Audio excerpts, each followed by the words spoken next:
तो आज का जो जावास्क्रिप्ट में हमारा टॉपिक है वो होगा हमारा वेरिएबल्स, और साथ ही साथ हम ऑपरेटर्स के बारे में भी जानेंगे। आप लोगों ने पहले भी कुछ प्रोग्रामिंग लैंग्वेजेस पढ़ी है, तो उसमें भी अपने वेरिएबल्स और ऑपरेटर के बारे में पढ़ा होगा। और सेम इम्प्लीमेंटेशन यहाँ पर भी होता है, बट कुछ अलग तरीके से यहाँ पर हम उसको यूज कर सकते हैं। तो आज उसी के बारे में हम थोड़ा सा देखते हैं कि जावा स्क्रिप्ट में वेरिएबल्स और ऑपरेटर्स को किस तरीके से यूज किया जाता है, और कुछ टेक्निकल वर्ड्स को भी हम समझेंगे। स्टार्ट करने के पहले मैं फिर से एक बार बताना चाहूंगा कि यहाँ पर हमने दो विंडो ओपन करके रखा हुआ है। पहला जो लेफ्ट विंडो है ये नोटपैड प्लस प्लस है, इसमें हम अपने कोड को टाइप करते हैं। ये कोड एडिटर की तरह काम कर रहा है। यहाँ पर हमने जो फाइल सेव की है वो ई ड्राइव के अंदर एग्जाम्पल्स के अंदर test1.html है, और इसमें हम अपना HTML का कोड लिखते हैं। HTML का कोड लिखने के बाद सेव करते हैं। सेम यही फाइल को यहाँ पर जब हम ब्राउजर में ओपन करते हैं, आप यहाँ लोकेशन देख सकते हैं। ब्राउजर में जब इसको लोड करेंगे तो यहाँ आउटपुट दिखेगा। ये जो लेफ्ट वाला हिस्सा है यहाँ कोड लिखेंगे, और राइट वाले हिस्से में हम आउटपुट देखेंगे। तो आइए स्टार्ट करते हैं ऑपरेटर्स और वेरिएबल। तो वेरिएबल के पहले मैंने आपको बताया कि जावा स्क्रिप्ट में अगर मुझे कुछ कोड लिखना है तो हम स्क्रिप्ट टैग का यूज करेंगे। स्क्रिप्ट टैग को ओपन करेंगे और स्क्रिप्ट टैग को क्लोज करेंगे।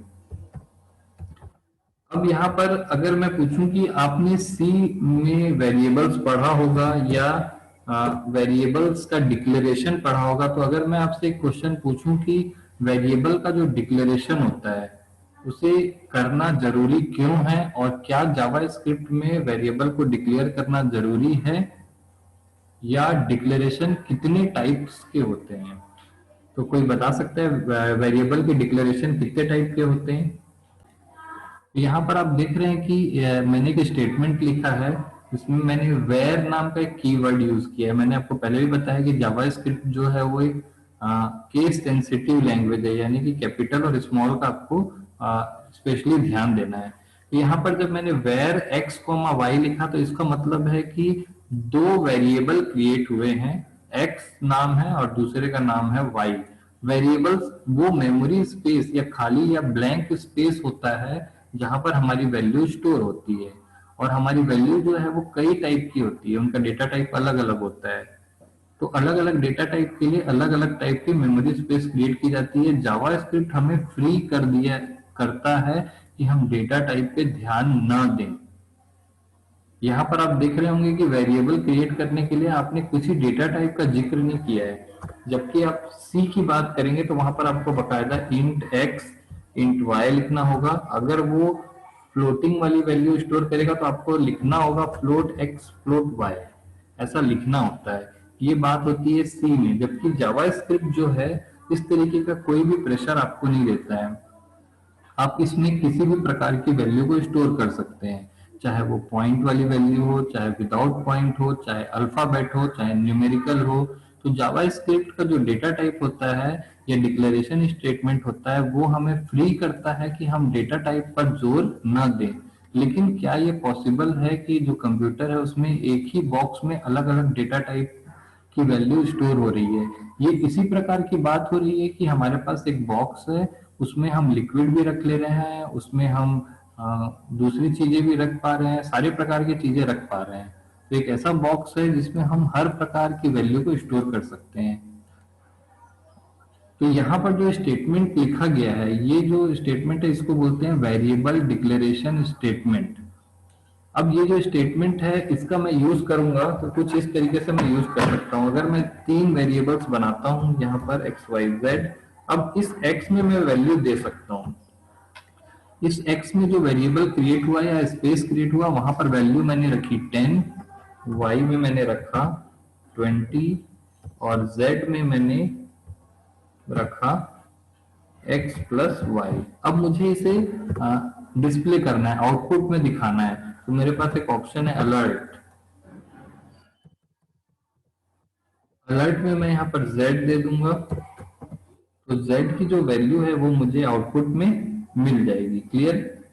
तो अलर्ट की जो वैल्यू अलर्ट से मुझे दिखा सकता हूँ, या फिर डॉक्यूमेंट डॉट राइट से दिखा सकते हैं, किसी भी प्रकार का जो आप इस तरीके से इसमें डिस्प्ले करा सकते हैं। ठीक है? तो आपको जब यहाँ पर जब मैं यहाँ पर 10 प्लस 20 है। जब मैं इसे रन करूंगा तो अलर्ट वाले बॉक्स में मुझे z की वैल्यू मिलेगी और z की वैल्यू यहाँ पर है 30। जब मैं यहाँ पे रन करता हूँ तो देखेंगे आप यहाँ पर 30 जो है वो आउटपुट दे रहा है। क्लियर? तो आपने यहाँ पर जो देखा कि एक वेरिएबल क्रिएट हुआ जिसमें 3 वेरिएबल्स थे और हम आज फोकस कर रहे हैं इसको डिक्लेरेशन स्टेटमेंट को। अब क्या होगा अगर मैं यहाँ पर 10.2 दे दूं और यहाँ पर 10.4 दे दूं। आपने यहाँ पर देखा कि यहाँ पर आपने कोई भी डिक्लेरेशन स्टेटमेंट में कोई चेंजेस नहीं किया है, लेकिन वैल्यू का टाइप चेंज कर दिया है, अपने डेटा टाइप चेंज कर दिया है। अब अगर मैं इसे सेव करता हूँ और लोड करता हूँ तो आप देखिए यहाँ पर आउटपुट जो है आपको पॉइंट में मिल रहा है। ये काम आप सी में नहीं कर पाएंगे। अगर आपको सी में ये काम करना होता तो आपको यहाँ पर पहले फ्लोट लिखना होता, और अगर बिना पॉइंट वाली वैल्यू होती तो यहाँ पर आपको इंट लिखना होता। लेकिन जावास्क्रिप्ट ने आपको फ्री किया है कि डेटा टाइप के बारे में ज्यादा जोर देने की जरूरत नहीं है। एक्चुअली होता ये है कि ये जो डिक्लेरेशन स्टेटमेंट है, जब भी आप किसी वेरिएबल को डिक्लेयर करते हैं तो ये जो x है, ये जो y है और ये जो z है, इसमें नो डेटा टाइप होता है।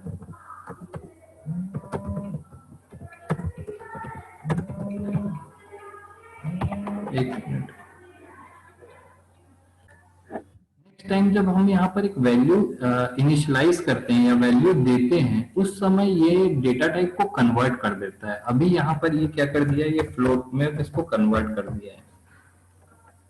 जब यहाँ पर कोई वैल्यू दी जाती है उस समय वो डेटा टाइप को चेंज कर देता है। वैसा यहाँ पर फैसिलिटी दी गई रहती है। क्लियर?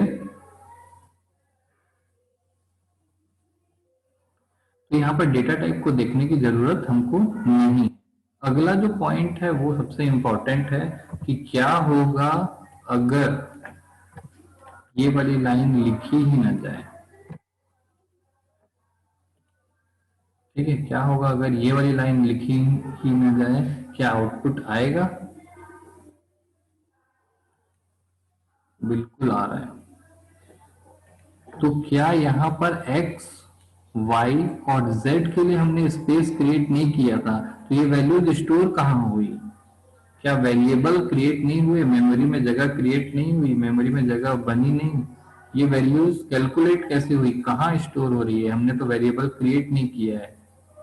तो इसका आंसर है यहाँ पर हमने डिक्लेरेशन तो नहीं किया है, बट जो इसका जावा स्क्रिप्ट का जो कंपाइलर या इंटरप्रेटर होता है, जिसको जावा स्क्रिप्ट का इंजन बोलते हैं, उस इंजन ने जब इसको हमने रन किया तो इंजन ने यहाँ पे चेक किया कि आपने यहाँ पे डिक्लेरेशन नहीं किया है।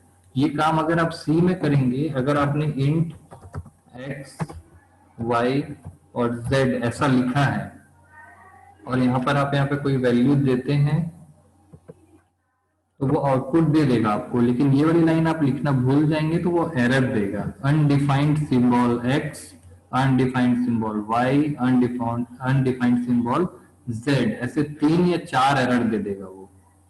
लेकिन जावास्क्रिप्ट में आप देखेंगे कि यहाँ पर जब मैंने वेरिएबल को डिक्लेयर नहीं किया फिर भी वो आउटपुट दे दिया, एरर भी नहीं दिया और आउटपुट भी दे दिया। तो बिना डिक्लेरेशन किए भी ये चल रहा है। यहाँ पर 2 क्वेश्चन उठते हैं कि अगर डिक्लेरेशन नहीं किया तो ये डेटा स्टोर कहाँ हुआ, और डिक्लेरेशन अगर नहीं करने से भी चल रहा है तो फिर ये इसको बनाया क्यों गया? बनाने का मतलब क्या है जब बिना इसके ही चल जा रहा है, ये हम एक्स्ट्रा क्यों लिखेंगे? तो इसका आंसर ये है कि बिना इसके कोड रन नहीं होता है। लेकिन जावास्क्रिप्ट ने आपको फ्री किया है कि ये ऑप्शनल है। अगर आप इसको नहीं लिखते हैं तो जावास्क्रिप्ट उसको इम्प्लिसिट डिक्लेरेशन करता है, यानी जावास्क्रिप्ट का जो इंजन होता है वो इसको इम्प्लिसिट डिक्लेरेशन कर देता है। जब हम इसको रन करते हैं तो जावास्क्रिप्ट का जो इंजन है वो यहाँ पर डिक्लेयर कर देगा, यानी कि ये वाला जो कोड है वो खुद ब खुद उसमें लिख देता है जावास्क्रिप्ट। इसको बोलते हैं इम्प्लिसिट डिक्लेरेशन। और ये जो हम जो यहाँ पर लिखते हैं इसको बोलते हैं एक्सप्लिसिट डिक्लेरेशन। तो डिक्लेरेशन 2 टाइप के होते हैं इसमें। सी में केवल सी में इम्प्लिसिट डिक्लेरेशन अलाउड नहीं है, आपको करना कंपलसरी है। अगर आप यहाँ पर इंट एक्स वाई जेड अगर नहीं लिखते हैं तो आपको कोड जो है वो रन नहीं होगा। सी का कंपाइलर खुद ब खुद int x y z define नहीं करेगा, लेकिन इसमें इम्प्लिसिट डिक्लेरेशन की भी फैसिलिटी है। अगर आप यहाँ पर नहीं लिखते हैं तो वो खुद ब खुद अंदर में डिजाइन कर लेता है, मेमोरी में अंदर में डिक्लेयर कर लेता है। तो इस तरीके से जावास्क्रिप्ट में वेरिएबल डिक्लेरेशन दो टाइप का होता है, इम्प्लिसिट डिक्लेरेशन और एक्सप्लिसिट डिक्लेरेशन। एक्सप्लिसिट डिक्लेरेशन तब होगा जब हम यहाँ पर खुद से लिखेंगे, तब हमने खुद यहाँ पर डिक्लेयर किया है, तो जावास्क्रिप्ट का इंजन वो काम नहीं करेगा। और अगर हम यहाँ पर नहीं लिखते हैं तो जावास्क्रिप्ट उसको ऐड कर देगा और प्रोग्राम को एरर के बिना रन कर देगा। यानी ये सेम उसी प्रकार का काम है कि मैंने सबको बोला कि सभी लोग अपने टेस्ट कॉपी में अपना रोल नंबर लिखिए और मेरे पास जमा करिए। सभी ने रोल नंबर लिखा, लेकिन किसी एक पर्सन ने अपना रोल नंबर नहीं लिखा, ब्लैंक कॉपी में आंसर तो लिखा हुआ है बट रोल नंबर नहीं लिखा है। लेकिन अगर मैं जावा स्क्रिप्ट हूं तो मुझे पता है कि जिशान का रोल नंबर क्या है, मैं खुद ब खुद उसमें रोल नंबर लिखूंगा और उसकी कॉपी चेक हो जाएगी। लेकिन अगर मैं सी लैंग्वेज होता तो जिशान की कॉपी जिसने रोल नंबर नहीं लिखा है उसको अलग रख दिया जाता और उसका रिजल्ट रोक दिया जाता। तो इस प्रकार से जो वेरिएबल होते हैं, तो जावास्क्रिप्ट के जो वेरिएबल है उसके लिए वेयर नाम का कीवर्ड यूज किया जाता है, और इसमें जो डेटा टाइप को बिल्कुल भी फोकस नहीं किया जाता, इंटरनली डेटा टाइप को चेंज कर दिया जाता है। और तीसरी बात है डिक्लेरेशन, वेरिएबल का जो डिक्लेरेशन है वो दो टाइप का होता है, इम्प्लिसिट और एक्सप्लिसिट। अब ग्लोबल और लोकल वेरिएबल की बात करें तो इस तरीके से ग्लोबल और लोकल वेरिएबल आप यहाँ पर लिख सकते हैं। जैसे मैं यहाँ पर लिखता हूँ, ये एक ग्लोबल वेरिएबल हो गया, और आप फंक्शन के अंदर ये मैंने एक फंक्शन बनाया। फंक्शन क्या होता है, किसी बड़े कोड में से छोटे कोड को अलग कर देना, ये फंक्शन कहलाता है। तो बड़े कोड में से छोटे कोड को अलग करने के लिए फंक्शन बनाया जाता है। और यहाँ पर जो मैंने ए बी सी बनाया है, तो आप ध्यान देंगे कि जो ए बी सी है वो लोकल वेरिएबल है, क्योंकि ये सिर्फ इस फंक्शन के अंदर यूज होगा। एक और फंक्शन हो, अगर मैं एक और फंक्शन बनाता हूँ,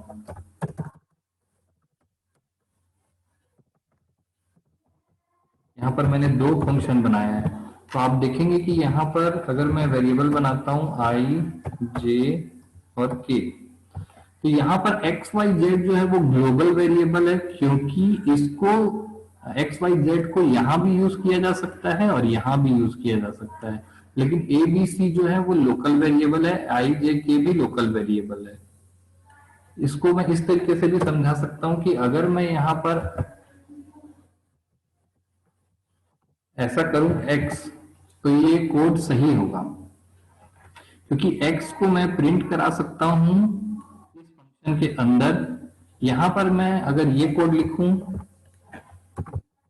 a, तो बिल्कुल सही होगा क्योंकि ये a इसी के अंदर है। लेकिन ये वाला जो कोड है वो बिल्कुल गलत हो जाएगा, मैं i को यहाँ पर यूज नहीं कर सकता क्योंकि i इसका लोकल वेरिएबल है, सिर्फ इसके अंदर यूज होगा। तो ये स्टेटमेंट जो है बिल्कुल भी गलत है। सेम उसी प्रकार से अगर मैं इस x को यहां पे लिखता हूं, करेक्ट है क्योंकि ये ग्लोबल है सभी के लिए। सेम वैसे ही अगर मैं इसको i को यहां लिखता हूं,